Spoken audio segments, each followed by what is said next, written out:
o los monitoreos fetales, ¿listo?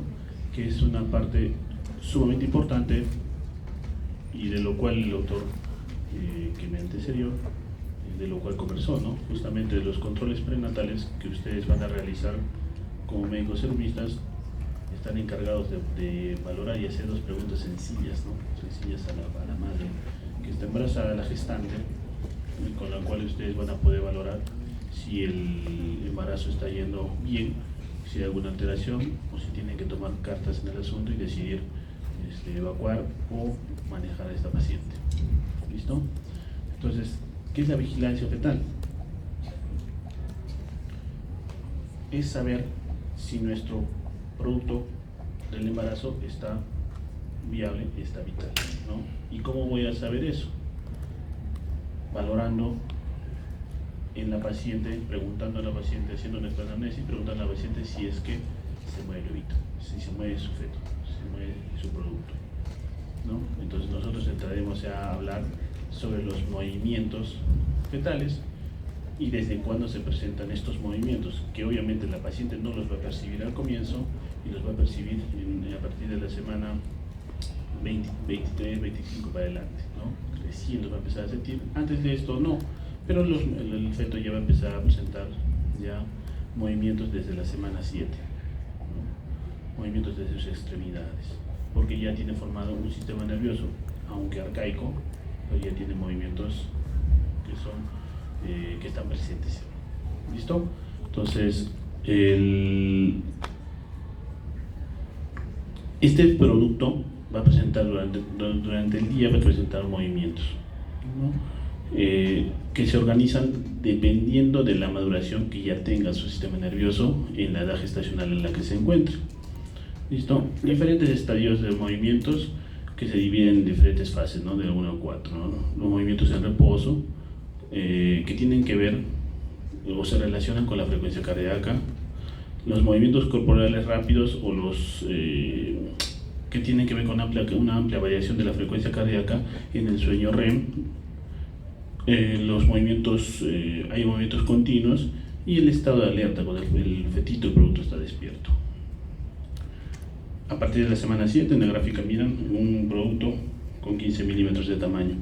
En la ecografía nosotros ya vamos a poder visualizar ya los movimientos de sus extremidades.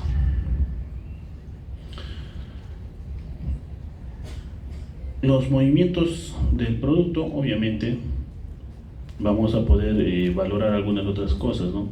En la vejiga, en un fetito en estado de vigilia, va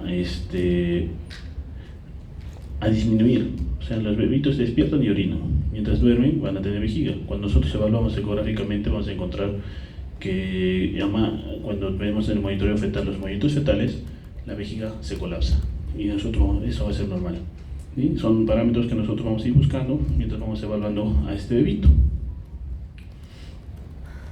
Tenemos que tener en cuenta que el sueño fetal más o menos oscila entre unos 20 minutos por hora, unos 20 minutos y 40 minutos va a estar despierto. Por eso es que cuando se les realiza un monitoreo fetal con un monitor o cuando ustedes se sientan a controlar a una paciente durante una hora colocando simplemente su mano sobre la barriga, van a sentir movimientos, van a sentir patadas, van a sentir las contracciones, ¿no?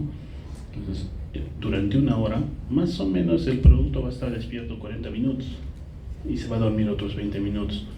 Y cuando nosotros evaluamos esto en el hospital o evaluamos con un monitor, vamos a mirar que la frecuencia cardíaca va a disminuir en el sueño fetal.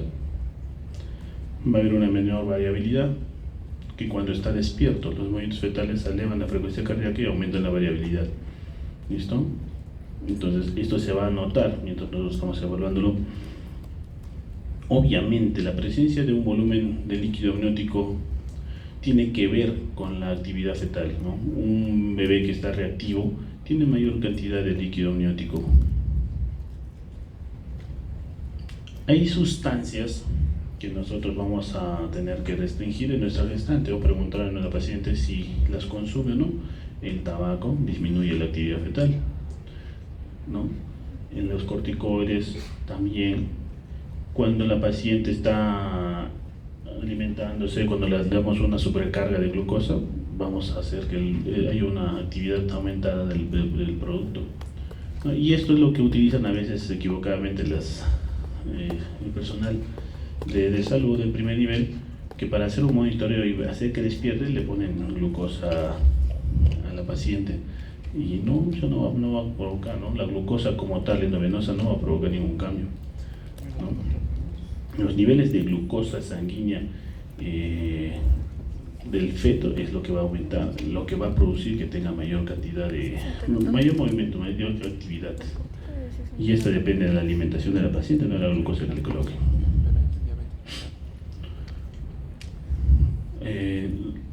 Nosotros, como les dije, la valoración de la vitalidad fetal es simple, sencilla, es valorar, preguntar a la mamá si el bebito se mueve. ¿Listo? Y eso lo hacen ustedes en su anamnesis, en su historia clínica. Y no todos los movimientos obviamente son percibidos por la paciente, ¿no? Hay algunos movimientos un poco más intensos que son los que va a percibir. Y lo que tienen que ustedes valorar es eso, preguntar siempre la anamnesis y la historia clínica para la valoración de los movimientos fetales. Otro parámetro que ustedes van a valorar, y esto es un estudio que se realiza mediante la visión por ecografía, ¿no? Por ultrasonografía, que es la respiración fetal. Son los movimientos que se presentan en el producto intraútero y que sí hay. Tiene que ver con la absorción del líquido amniótico. Y van a ver que es paradójica la respiración, diferente a la que que la tenemos nosotros, que estamos, o los bebés fuera ya del útero, ¿no? En la vida extrauterina, ¿no? Que a la inspiración el tórax se va a colapsar y el abdomen se va a distender, y a la expiración viceversa. Vamos a poder valorar el flujo traqueal del líquido amniótico cuando lo está tragando el producto. ¿Ya?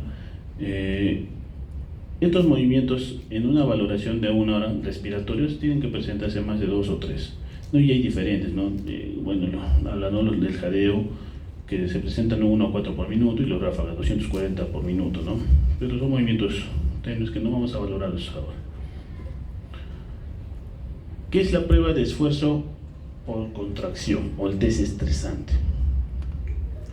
Nosotros lo que estamos hablando, o lo que normalmente realizamos, es un monitoreo fetal en un útero relajado, ¿no? O sea, sin contracciones. Cuando yo quiero valorar el bienestar fetal, lo que hago es estresarlo. ¿Y cómo lo estreso? Generando hipoxia. ¿Cómo hago eso? Con infusiones de oxitocina. ¿Qué es lo que hace la oxitocina en el músculo liso del útero? Va a provocar contracciones, y esto va a disminuir la tensión de oxígeno en las vellosidades coriónicas, ¿sí? En los espacios vellosos. Y una vez que va a disminuir la tensión de oxígeno ahí, el producto va a entrar en hipoxia, y esto va a provocar que su frecuencia cardíaca cambie, ¿no? Y nosotros vamos a poder valorar estos cambios. Si es que hay caídas de la frecuencia cardíaca, ¿no? Quiere decir que nuestro producto ya está afectado por alguna razón, una hipoxia crónica, ¿no? Puede estar la mamá en hipoglicemia, problemas metabólicos, cualquier cosa que pueda estar alterando el producto, una preeclampsia en la cual se esté alterada la perfusión uteroplacentaria. Ahí podemos tener alteraciones de hemodinamia fetal, y con un test estresante vamos a poder corroborarlo, ¿no? Y esto nos va a permitir a nosotros a que podamos tomar acciones en el momento. ¿Listo? Y esto nos va a presentar cambios, ¿no? Las desaceleraciones tanto tempranas, las desaceleraciones tardías o las desaceleraciones variables, que ahora se van a valorar dependiendo de en qué momento se presentan con respecto a la contracción uterina, ¿no? Los NIPS-1 o desaceleraciones tempranas son fisiológicas, se presenta la contracción, y en el acme de la contracción se presenta una caída de la frecuencia cardíaca. Y esta, si se repite en más del 20%, en más del 50% del monitoreo, ahí sí me hace preocuparme, ¿no? Algo está pasando. Pero si son esporádicas, y se presentan en las contracciones más intensas, lo que quiere decir es que simplemente la cabeza fetal está encajándose y la corteza cerebral se está comprimiendo, por ende está bien un reflejo de la frecuencia cardíaca que disminuye. ¿Listo? Las desaceleraciones tardías son las desaceleraciones que a nosotros nos van a preocupar, porque en el acme de la contracción el producto va a sufrir un problema de hipoxia y la frecuencia va a caer, la frecuencia cardíaca va a caer, pero va a caer en un decalaje lento y la recuperación va a ser más lenta, más de 25 segundos, más de 20 segundos para poderse recuperar. Y esto nos está diciendo a nosotros que el producto está afectado y que no va a soportar un trabajo de parto. Recuerden que el trabajo de parto presenta en un periodo expulsivo más de 5 contracciones en 10 minutos. Entonces, en ese periodo el feto puede sufrir complicaciones por hipoxia. ¿Cómo más voy a provocar? Eso es con oxitocina. Nosotros vamos a inducir las contracciones uterinas utilizando oxitocina endovenosa, ¿no? Y hasta llegar a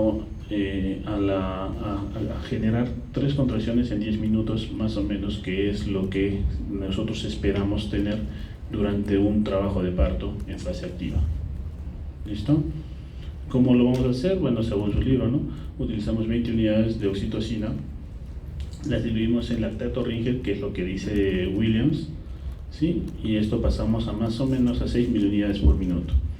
Un goteo regulable, ¿no? Cada 40 minutos para poder ir controlando y llegar a las 3 contracciones en 10 minutos. Y también podemos utilizar lo que es el masaje del pezón para generar un estímulo a nivel cerebral y que genere la secreción de oxitocina endógena. ¿Listo? Y también provocar contracciones uterinas. Cuando decimos que tenemos un test estresante negativo, cuando no generamos, no hay desaceleraciones significativas, o sea, no me deja apreciar, no puedo interpretarlo adecuadamente. Positiva cuando tenemos desaceleraciones, eso sí, tras el 50% de desaceleraciones en las contracciones, ¿no? De todo el monitoreo, más del 50% de desaceleraciones en todo el monitoreo me habla de un test estresante positivo. Dudosa cuando las desaceleraciones son tardías, intermitentes o variables, ¿no? Cuando no tienen relación, no podemos relacionarlas. Bueno. Una hiperestimulación dudosa cuando nos pasamos la dosificación de oxitocina y generamos más contracciones de las que queremos, ¿no? Más de 5 contracciones, 5 o más contracciones en 10 minutos. ¿Y esto qué genera? Hipoxia. Y sí o sí lo vamos a estresar y vamos a provocar una alteración en la frecuencia. Y cuando es insatisfactorio, cuando generamos menos de 3 contracciones en 10 minutos. ¿Listo? O simplemente no ha rendido, no hemos generado ningún cambio. El test monitoreo fetal, el test no estresante, es el cual nosotros vamos a valorar la hemodinamia fetal sin tener que generar un trabajo de parto artificial, ¿no? Entonces aquí vamos a valorar 5 parámetros. Vamos a valorar la frecuencia cardíaca fetal, la variabilidad de esta frecuencia cardíaca fetal, las aceleraciones, las desaceleraciones y los movimientos fetales. Evaluando todo esto, nosotros vamos a tener una escala del 0 al 10, a 2 puntos por cada ítem, y con un valor por encima de 7 podemos decir que nuestro producto está reactivo, ¿no? ¿Y qué es lo que vamos a valorar ahí? Grados de hipoxia fetal. ¿Listo? Menos de 7 hay una alteración en la perfusión de nuestro feto. ¿Ya? ¿Cuántos son nuestros parámetros normales de la frecuencia cardíaca fetal? Va entre los 110 y los 160 latidos por minuto. La variabilidad tiene que ver más de 5 latidos por minuto de la frecuencia cardíaca basal. Las aceleraciones van desde los 15 hasta los 25 latidos por minuto por movimiento fetal. Bueno, las desaceleraciones, vamos a ver cuánto desciende, ¿no? Entre 20 y 25 latidos por minuto por debajo de la frecuencia cardíaca basal. ¿Listo? ¿Y cómo vamos a valorarlo, no? Si hay dos aceleraciones en 20 minutos, ponemos un valor de 2. Una aceleración en 20 minutos, valor de 1. Si no hay, es 0. Y las desaceleraciones, si hay dos desaceleraciones, es 0. Una desaceleración es 1 y no hay desaceleración, es 0. ¿Listo? Movimientos fetales, si hay presencia de más de 2 movimientos fetales en el monitoreo fetal, y es 2 puntos. La frecuencia cardíaca 2 puntos, con eso ya llegaríamos al 10.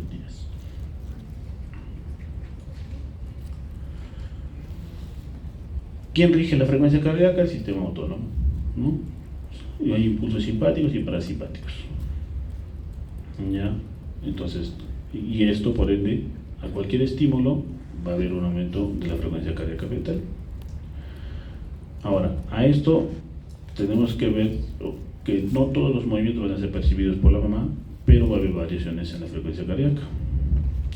La acidosis fetal, o sea, nuestro producto cuando se encuentra ya afectado en hipoxia, va a presentar disminución de los movimientos fetales, y es ahí cuando la paciente nos va a decir si se mueve su bebito o no se mueve, o dejó de moverse.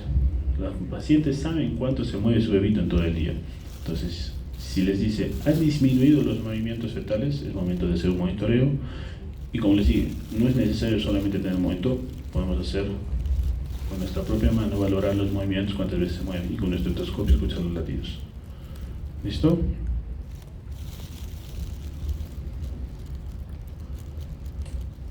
Mientras más edad tiene nuestro producto, mayor movimiento, mayor actividad de movimientos va a tener. A partir de las 32 semanas, la variabilidad entre la frecuencia cardíaca va a aumentar entre 15 latidos por minuto, por 15 segundos, en 2 minutos, y en menos, entre 10 latidos por minuto, en 10 segundos. ¿Ya? Eso hablamos de la variabilidad. ¿Ya? Eso por concerniente. Acá en el hospital nosotros hacemos monitoreos fetales a partir de la semana 32 en adelante. En otros países se hace desde las 28 semanas, ¿no? 28 o 29 semanas se hacen monitoreos. Pero acá no tenemos cunas para sacar bebitos de 28 semanas. ¿No? Ya cuando se sale por emergencia, pero después no lo sacamos. En Estados Unidos sí lo saben, ¿no? Entonces pueden monitorizarlos desde ahí. La idea es mantenerlos por encima de las 32 semanas para controlarlos, y nosotros tenemos que ver una variabilidad más o menos de 15 latidos por minuto. Un test NST, un non-stress test, un test sin estrés, lo que nos va a dar es o es reactivo o no es reactivo. Reactivo es cuando tiene un valor más de 7. ¿Listo? 2 aceleraciones, como les dije, en 20 minutos. Estas aceleraciones pueden ser o no con los movimientos fetales, pero cuando hay movimientos fetales, acelera generalmente. Lo que les dije de las aceleraciones, si no presenta en 40 minutos el monitoreo fetal, está mal. Recuerden que les dije que la actividad fetal, o sea, el feto está despierto 40 minutos. Si nosotros hacemos un monitoreo fetal y encontramos una variabilidad baja, ¿no? Una variabilidad baja, encontramos una frecuencia cardíaca que dentro de lo normal, pero no tiene mucha variabilidad, no está reactivo, lo que se tiene que hacer es aumentar otros 20 minutos de monitoreo. ¿Por qué? Porque recuerden que el sueño fetal es de 20 minutos. Entonces probablemente nosotros estamos haciendo el monitoreo durante el sueño fetal. Entonces si lo prolongamos 20 minutos más, vamos a generar de que despierte. Hasta podemos hacer estimulación vibroacústica. ¿Para qué? Para que se despierte el producto y podamos evaluarlo. Aunque ahora ya no se valora mucho, o ya no está recomendado hacer la vibración, porque la vibración es externa, ¿no? La estimulación vibroacústica es externa. En todo caso, solamente prolongar nuestro monitoreo fetal 20 minutos y esperar a que el producto despierte. Si tenemos un monitoreo de 40 minutos que no tiene aceleraciones, que no está acelerando, vamos a indicar que es no reactivo. Los productos están despiertos generalmente de noche. No reactivo, bueno, hay que ver y valorar si es que es o no un mal pronóstico. No siempre es un mal pronóstico, no, no siempre. Puede estar mamá en hipoglicemia y el producto está hiperactivo, no va a reaccionar adecuadamente. No puede la paciente estar en ayunas y no vamos a tener un examen adecuado. Cuando prolongamos nuestro monitoreo fetal por más de 90 minutos, ahí sí ya hay alteraciones. Pero en este caso nosotros no vamos a esperar a tener una hora de monitoreo en nuestro fetito. Si el producto se ve que no está reactivo en el monitoreo fetal, ahí tenemos un montón de herramientas para poder corroborar esto, ¿no? Utilizando la ecografía y haciendo una ecografía Doppler, o hacer un perfil biofísico del cual vamos a hablar dentro de un momento. Recuerden que la variabilidad siempre es más de 5 latidos por minuto. Es importante valorar esto. Cuando hay una variabilidad isoeléctrica, nosotros ya podemos ver en ondas, en dientes de serrucho, esa es una presentación premortem. Entonces nosotros, al valorar también nuestro monitoreo fetal, tenemos que estar atentos a esto. Variabilidad menor a 5 latidos por minuto con presencia de desaceleraciones tardías es un feto que está afectado. Y ahí miren la imagen, cómo presenta una frecuencia cardíaca, si bien es cierto, entre los 150 latidos por minuto y 130, sube hasta 160, pero la variabilidad es mínima. Entre cada cuadradito hay 10 latidos, cada cuadradito. Y si ustedes miren, la variabilidad no abarca ni siquiera un cuadradito, ¿no? Entonces, nuestra variabilidad está muy corta. El monitoreo de abajo, el tercer monitoreo, igual la variabilidad está baja, hay pequeñas aceleraciones, pero está baja la variabilidad. Y si encontramos desaceleraciones más la variabilidad baja, el monitoreo está como no reactivo, hay problemas, está afectado nuestro producto.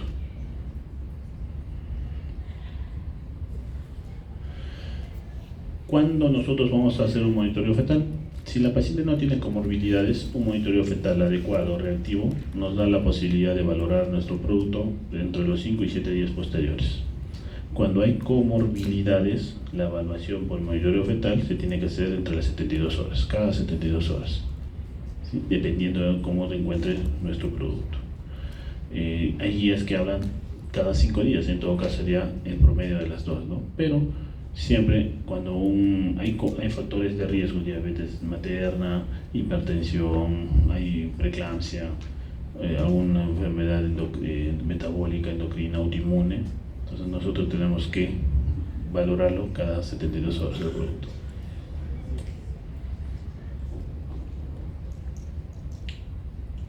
Las desaceleraciones durante un monitoreo fetal pueden presentarse, ¿no?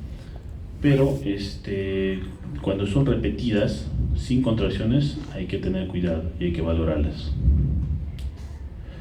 ¿Listo? Y hay características de las desaceleraciones. Si son desaceleraciones de más de 30 segundos con una recuperación lenta, esas sí son peligrosas. Mientras tanto, si sean irregulares, hay que controlarla y prolongar, como les digo, el monitoreo fetal para poder ver si es que se va a repetir. Generalmente a veces pasa que son aisladas. A veces hay fetitos que por una alteración o de falta de maduración de la conducción eléctrica cardíaca hasta hacen bradicardias extremas, hasta paros de segundos. Me ha tocado alguna vez evaluar a una paciente con la cual estoy haciendo una ecografía. La paciente estaba mirando la pantalla, contenta con su bebito, y se apagó el corazón. Y mientras yo decía, mira qué bien está, se quedó sin latidos. Pasaron 2 o 3 segundos y volvió a latir el corazoncito. Se volvió a recuperar. Entonces, preocupados, hicimos una ecocardiografía, un estudio, y anatómicamente estaba bien. El producto nació, llegó a término y nació tranquilamente. Entonces, solamente fue un problema de maduración del sistema, maduración de la conducción. Pero pasa, entonces también podríamos tener que en un monitoreo podríamos encontrarlo. Y por eso es que son aisladas y hay que repetirlo para ver si es que se presentan en el tiempo. Ahí podemos ver un monitoreo fetal sin nada de variabilidad. Sin nada de variabilidad. Entonces, ya está, es un monitoreo acidótico. ¿Listo? Premortem. Bueno, y haciendo una sumatoria de todo lo que de lo que vamos a valorar: movimientos fetales, la respiración fetal, la frecuencia cardíaca, todo esto vamos a poderlo unificar, o con estos parámetros vamos a poder hacer un control un poquito más exhaustivo realizando un perfil biofísico. ¿Qué es lo que vamos a controlar del perfil biofísico? Las aceleraciones de la frecuencia cardíaca fetal, la respiración fetal, los movimientos fetales, el tono fetal y el volumen del líquido amniótico. Pero el volumen, recuerden, no vayan a marcar, se tomó en una pregunta de hace un año, creo. El volumen, como volumen, nosotros lo medimos cuantitativamente para decir si está normal o no. Ahí vamos a ver, ¿cierto? Pero para nuestro test de perfil biofísico solo nos importa poner normal o anormal.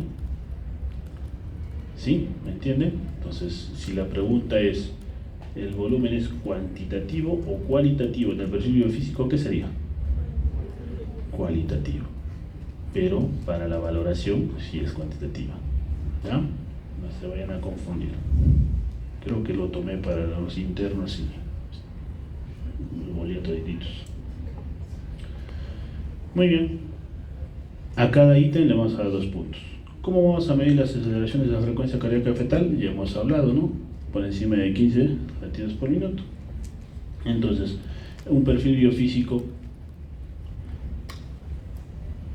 los valores que vamos a tener, ¿no? En un test sin estrés, más de 2 aceleraciones de 15 latidos por minuto durante 15 segundos en 20-40 minutos, ponemos de 0 a 1.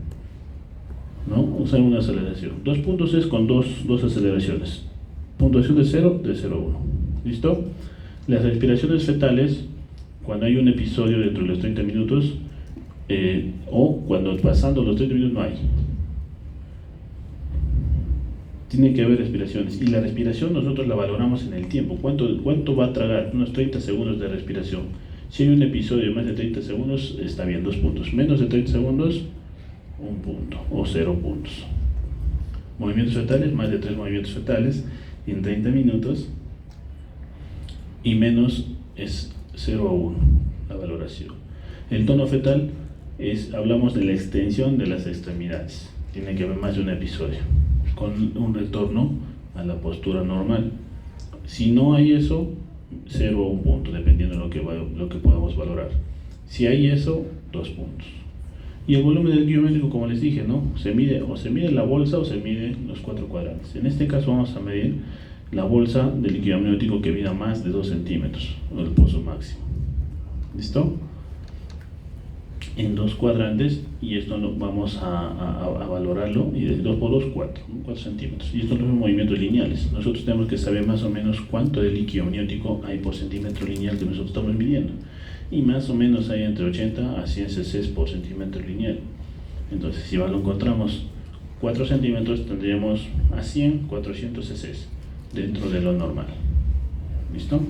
Porque a una gestación al término deberíamos tener casi 1 litro de líquido amniótico. Entre 500 y 1 litro, ¿no?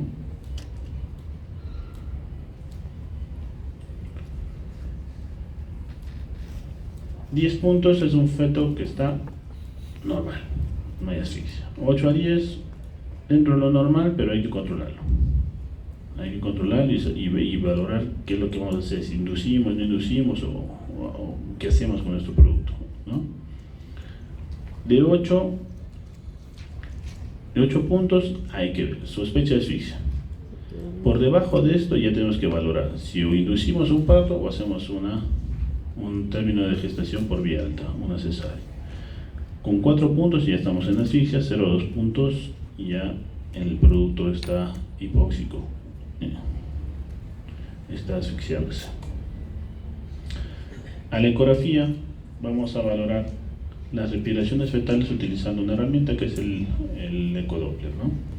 Que valora el flujo de los fluidos de cómo se presentan, en qué dirección hacia la sonda que nosotros utilizamos, ¿no? Entonces ahí estamos viendo cómo el líquido está ingresando hacia la nariz, hacia las narinas y por la boca también. ¿Listo? En rojo y en azul. Generalmente en rojo se presenta cuando el flujo está yendo en dirección hacia la sonda y en azul cuando el flujo se aleja de la sonda. ¿Listo?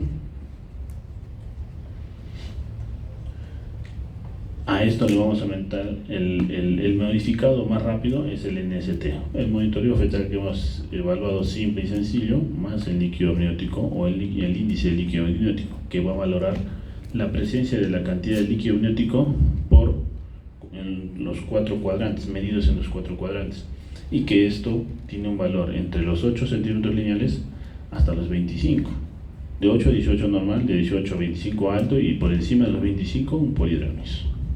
De 8 a 5 bajo y de 5 menos estamos en oligohidramnios.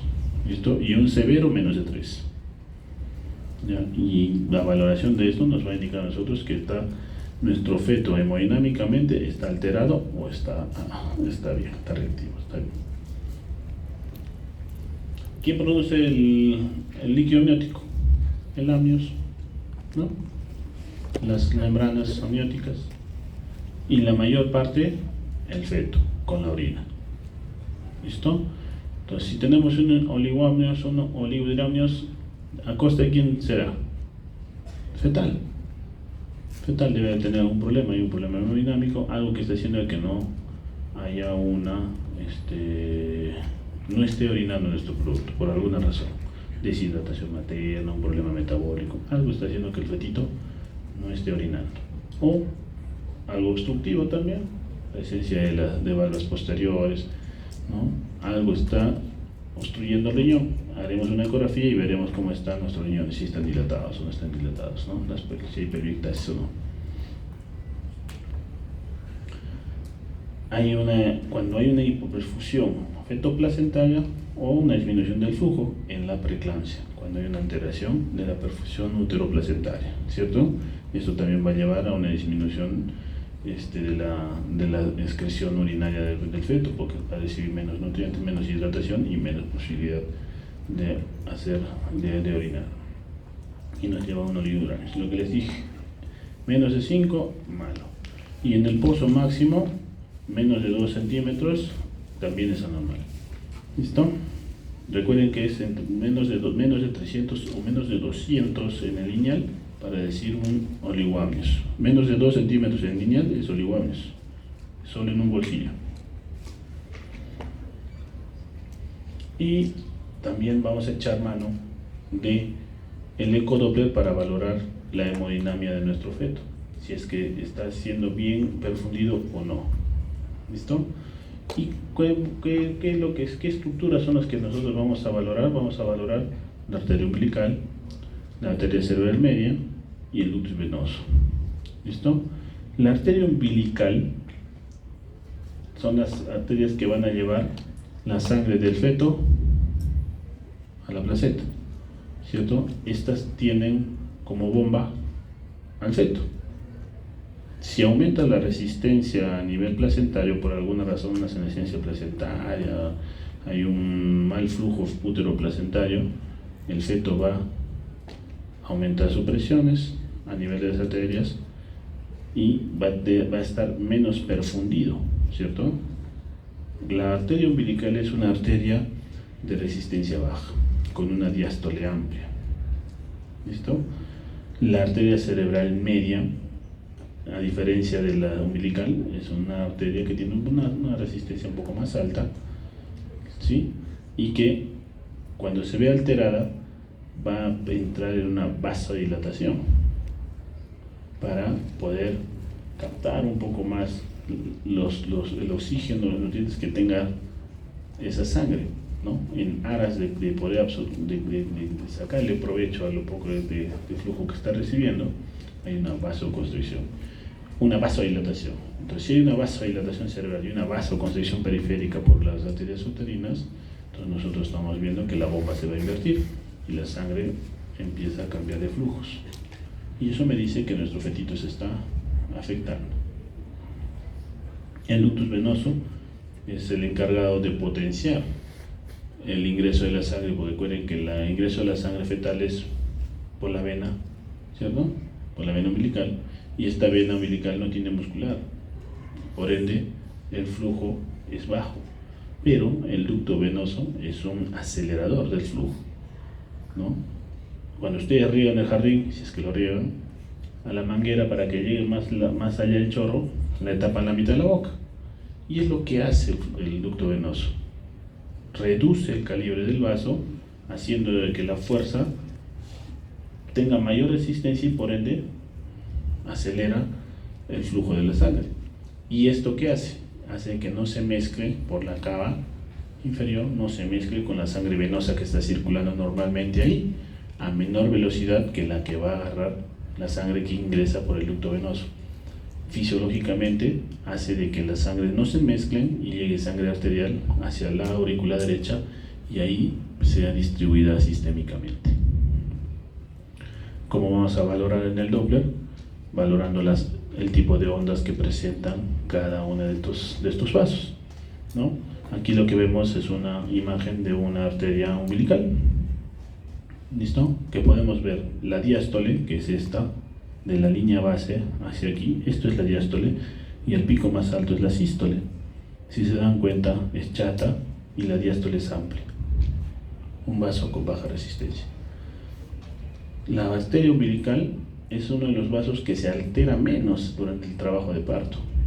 O sea, si yo hago un Doppler, puedo hacer un Doppler de arteria umbilical y voy a ver que no hay mucha variación, y eso me va a dar decir a mí si hay o no hay un sufrimiento fetal, una hipoxia fetal.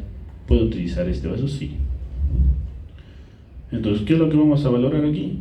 La presencia de los cambios en la onda. Aquí, ¿qué vemos?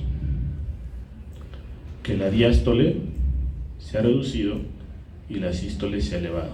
¿Qué quiere decir? Que hay un aumento de la resistencia de la arteria umbilical, posiblemente un problema de placenta, ¿no? Una senescencia placentaria, implantación, no lo sé. Aquí aumentó y se está invirtiendo, está cambiando las características de la arteria umbilical, y aquí nosotros ya vimos que la diástole se perdió. Aquí ya perdió la diástole y aquí está premortem. Aquí ya tenemos una inversión de flujos. O sea, la sangre que debería ir del feto hacia la placenta, aquí ya se está invirtiendo. Aquí se está invirtiendo y está retornando la sangre. ¿Listo? Entonces, cuando nosotros vemos esto, ya estamos hablando de que el feto está premortem. ¿Listo? Pero nosotros no vamos a llegar hasta aquí, ¿no? No vamos a esperar hasta que esté aquí. Entonces, en estos cambios nosotros ya vamos a valorar. Entonces, la cerebral media, ese es el ducto venoso. El ducto venoso tiene esta morfología: su onda A profunda, ¿no? Una sístole y una diástole corta. ¿Listo? Esa es la morfología, y nosotros valoramos la morfología del ducto venoso. ¿Listo? ¿Cuándo está invertido? Cuando la onda se pierde, se vuelve inversa. ¿Listo? Aquí está normal, la diástole con la sístole tiene una relación, la onda A, pero aquí está invertido, aquí está alterado. ¿Ya? Y acá la cerebral media. Si se dan cuenta, esta cerebral media es parecida a esta arteria umbilical, ¿cierto? Las resistencias están elevadas. Cuando la arteria cerebral media se torna así como la umbilical, porque llega a verse así chata, redonda, las diástoles amplias, estamos hablando de una vasodilatación cerebral. Entonces, el intercambio de las formas de las ondas de estas dos arterias nos van a dar a nosotros lo que le llamamos los cambios tempranos de redistribución cerebral. O sea, hay una alteración cerebral y este bebito está hipóxico, y nosotros vamos a poder valorar eso temprano para decidir si hacemos un parto vaginal o un parto por cesárea. ¿Qué más podríamos hacer si encontramos eso? Un test estresante, ¿no? Hay cambios tempranos, bien, test estresante. Y si el test estresante sale positivo, se estresó, a cesárea, porque no me va a aguantar un parto. ¿no? Aquí tenemos la cerebral media, una sístole amplia, una diástole corta. Y el Doppler de las arterias uterinas, más que todo para valorar la perfusión uteroplacentaria, ¿no? ¿Cuándo se presenta la primera oleada de la placentación? En la semana 12. Y a partir de ahí, nosotros tenemos que ver cómo la placenta invade las arterias espirales, la muscular, y le quita su capa muscular, ¿cierto? Haciendo de que el vaso aumente su calibre y tenga menor resistencia. Y así aseguramos un mayor flujo sanguíneo hacia una buena perfusión hacia el producto. En la preeclampsia no se produce esto y hay un aumento de la resistencia, una sístole más amplia y una diástole más corta. Antes se hablaba del notch diastólico, que era una pequeña concavidad en la caída de la sístole y la diástole, y que nos decía nosotros, nos daba la posibilidad de anticipar una preeclampsia. Ahora ya no se usa tanto, solamente los índices de pulsatilidad. Todo esto tenemos nosotros para echar a la mano para poder valorar la vitalidad fetal. Y lo más importante es su historia clínica y su anamnesis, porque no en todos sitios van a tener ustedes un ecógrafo. Cuando vayan a hacer uno, van a tener ecógrafo y no van a tener monitores. En algunos sitios sí, ¿no? En los centros de salud sí van a tener, pero no todos. Entonces, lo que ustedes tienen que hacer es utilizar sus estetoscopios y sus manos y conocer estos cambios que se pueden presentar en los movimientos fetales, ¿no? Que pueden ser valorados por ustedes, y el interrogatorio que ustedes hagan con su paciente es de suma importancia. Los datos que puedan recabar de su paciente les va a ayudar a ustedes a tomar decisiones más finas. ¿Listo? ¿Alguna pregunta? ¿No hay preguntas? Listo, doctores. Entonces, nos vemos en la próxima.